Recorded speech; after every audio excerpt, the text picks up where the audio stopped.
ಇಬ್ರಾಹಿಂಪುರ ಗ್ರಾಮದ ಮಕ್ಕಳು ನಾಗರಿಕರು ಈ ದಿನ ಪ್ರತಿಜ್ಞೆ ಮಾಡುವುದೇನೆಂದರೆ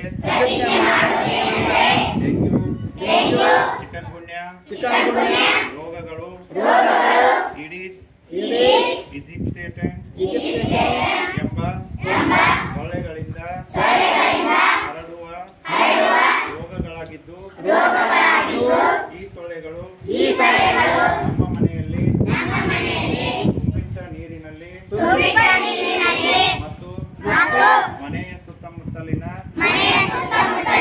ಘನತ್ಯಾಜ್ಯಗಳಲ್ಲಿ ನಿಂತ ನೀರಿನಲ್ಲಿ ಮೊಟ್ಟೆ ಇಡುತ್ತವೆ.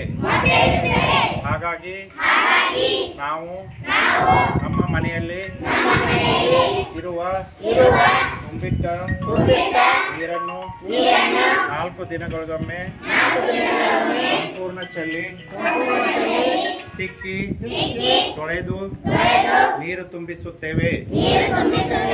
ನಮ್ಮ ಮನೆಯ ಸುತ್ತಮುತ್ತ ಇರುವ ತೆಂಗಿನ ಚಿಪ್ಪು, ಟೈರ್, ಒಡೆದ ಪಾತ್ರೆಗಳು, ಪ್ಲಾಸ್ಟಿಕ್ ಸಾಮಗ್ರಿಗಳನ್ನು ವಿಲೇವಾರಿ ಮಾಡುತ್ತೇವೆ. ಸ್ವಯಂ ರಕ್ಷಣಾ ವಿಧಾನಗಳನ್ನು ಅನುಸರಿಸಿ ಸೊಳ್ಳೆಗಳ ಕಡಿತದಿಂದ ತಪ್ಪಿಸಿಕೊಂಡು ಡೆಂಗ್ಯೂ ನಿಯಂತ್ರಣ ಮಾಡುತ್ತೇವೆ.